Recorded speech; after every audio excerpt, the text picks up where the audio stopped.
Alright guys, how's it going? Welcome back. Today I'm in a Range Rover Evoque. Now the Evoque is the smallest car in the Range Rover lineup. It's been around since 2011. It had a long production run actually, it was around until recently, until 2019. It's fair to say it's been a huge hit. They're very popular, these cars. In fact, I see more Evoques on the road than virtually any other car. They are everywhere. I think the important question is, does it feel like a shrunken Range Rover, or is it just a sales exercise that everybody seems to have fallen for? Well, let's find out, shall we? The small luxury SUV market is a very crowded place. It's totally saturated. But thanks to the brand power of the Evoque's older siblings, it can more than hold its own. To look at, I think they've succeeded. I think it looks great. It's an excellent bit of design. It looks like a Range Rover made for the 21st century. It's almost as though you've lent your full-size Range Rover to Rick Moranis. You go back at a later date to pick it up and bam, honey, I've shrunk your HSE. The most popular Evoque is the 5-door because it's the most practical, but they did make this 3-door version which Land Rover optimistically calls a coupe. I'll let you make your own mind up about that. They also made the convertible Evoque, which is a little bit terrible. I don't know who they had in mind for that car. In fact, that's not true, I know exactly who they had in mind. Wags around the Alderley Edge area, who've had that much Botox it's affected the decision making. As far as I can tell, the only reason you'd buy a convertible Evoque is if you've got more money than sense. You might think the Evoque is all style over substance, but you'd be surprised because, beneath the surface, there's actually quite a lot to like.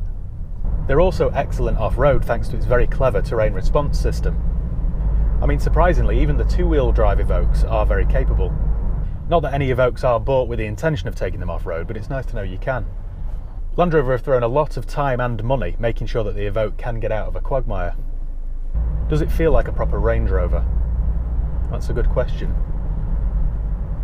As soon as you jump in the car before you set off, you'll be impressed because the interior is lovely.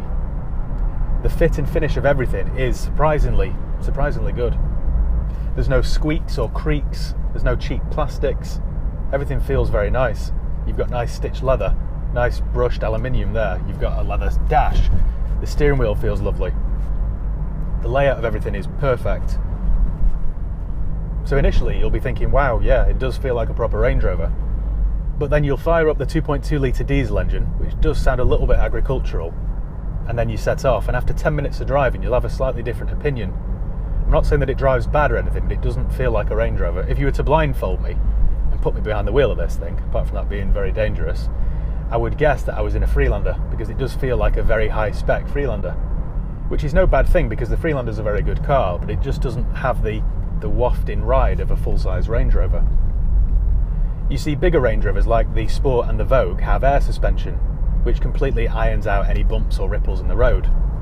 The Range Rover doesn't, which you could argue is a good thing because it's less to go wrong. You do get a little bit of wind noise as the wind laps against those enormous wing mirrors. They really are as big as my head. So the ride isn't as good as a full-size Range Rover, and I'm not saying it rides badly, but it is a little bit firm. Now on this particular car, this one has 20-inch wheels, which does make it worse because you do feel more of the bumps in the road. So that's my first criticism, the ride. If you're coming out of a full-size Range Rover, you will be able to tell the difference and you probably won't like it. If you're coming out of a smaller car, you won't be able to tell the difference. It's fairly well reported that Victoria Beckham played a part in the interior design of the Evoque, and you can tell because it is very nice. On the coupe, the rear legroom isn't great. In fact, you'd have to have the build of Posh Spice to find that accommodating. They're also very well equipped. This one's got full leather, heated seats. I've got a panoramic glass roof, which is nice because the interior of the Evoques can feel a little bit claustrophobic, so to have the glass roof just makes it feel a bit more airy and light. The windows are very short and shallow, but like a Hummer H2. That brings me on to my next criticism. The rear visibility through the rear window is pathetic. It's like looking through a postbox. Thankfully though, most models come with parking sensors and reverse camera, so it's not really an issue. I love the colour combination of this particular model too. It's a proper Land Rover colour. I like the green, I like the black wheels, and I like the beige interior. Sort of unusual, it's not one that you'd see every day. Most of them are white or grey. I like the instrument cluster, it's very clear. You can buy an Evoque with a 6-speed manual or a 6-speed automatic.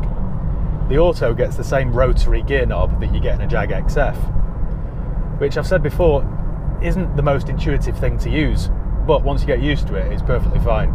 Although it does work a little bit better in the Evoque because the dash sort of wraps around you, you're sort of cocooned within it. So you don't have to reach far for it, and it sort of just works with the whole minimalist design. Engine-wise, there wasn't much choice, either a 4-cylinder petrol or a 4-cylinder diesel.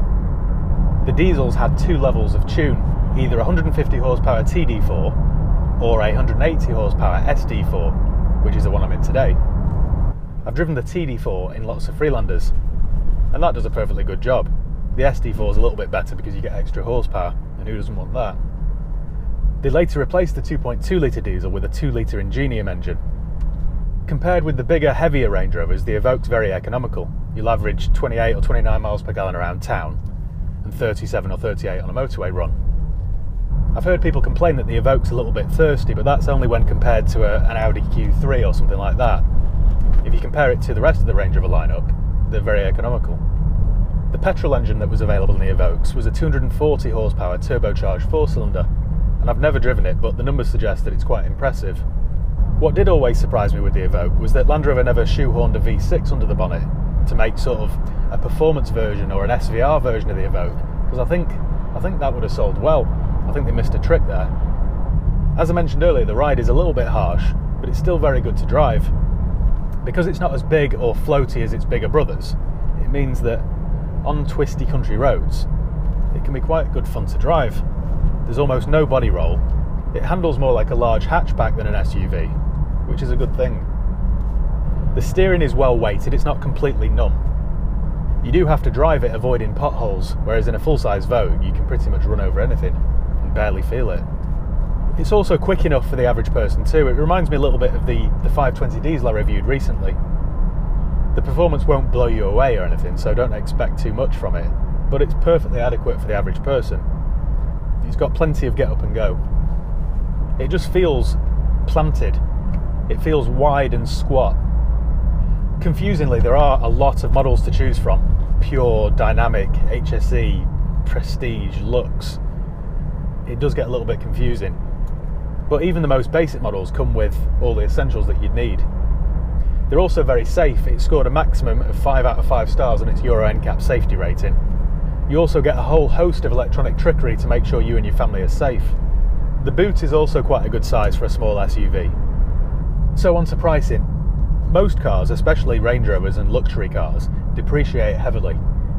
But that hasn't been the case for the Evoque. Because they've remained so popular, used prices have been very buoyant. They've been sort of in their own little bubble. I've noticed since the new model came out a few months ago, they have started to drop in price, which means that they are a little bit more accessible for the likes of you and me. For around £10,000, you'll get a high mileage, low spec early Evoque. For a nice low mileage model like this, that's only done 60 with a good spec, I expect to spend around 15 grand. Reliability wise, because I'm a huge Jaguar Land Rover fan, I will defend them until I'm blue in the face. It's almost like Stockholm Syndrome. There are a couple of issues worth mentioning. The DPFs on the diesels can clog. So what I would recommend is once or twice a month at least, take them for a good old run out on the motorway. And also try using premium fuel. I think if you go to a supermarket for your fuel and get your cheapskate fuel with a £5 voucher off your shopping, I just don't think it does as good a job as perhaps Shell V-Power or something like that. Because they're less complicated than a full-size Range Rover, there is less to go wrong. For example, it doesn't have air suspension. One weak area with the Evoque is the door latches and the window regulators. They can fail. But they're both fairly inexpensive to replace, so that wouldn't put me off buying one. It does feel like a prestige car. You get the luxury of a full-size Range Rover without the horrendous running costs. What I'm about to say isn't the most PC thing ever said, but I think it needs to be said anyway. The Evoque does feel a little bit feminine. I think if you're seen in one as a man, people will just assume that you've borrowed your missus's car. Which is a shame because for a lot of people, the Evoque is all the car you'd ever need. So if you're a man thinking of buying one of these, you're probably best with the more macho-looking Discovery Sport. Personally, I'd recommend going for the automatic because the 6-speed auto does a really good job. I'd recommend trying to look for one with the Meridian sound system because it's superb. And also try and get one with a power lift tailgate because it's just a nice feature. You get the quick clear windscreen, which is really handy this time of year, so no more scraping it with your copy of Now 78. You just press the button, 5 seconds later it's ready to put your wipers on. Is a really handy feature, that. I am quite impressed though. You've got to take your hat off to Land Rover, because what they've done is create something that's been hugely successful, and even 9 years after it was created it still looks fresh and modern, which is a sign of a truly good design. So you get something that's quite reliable and won't depreciate massively.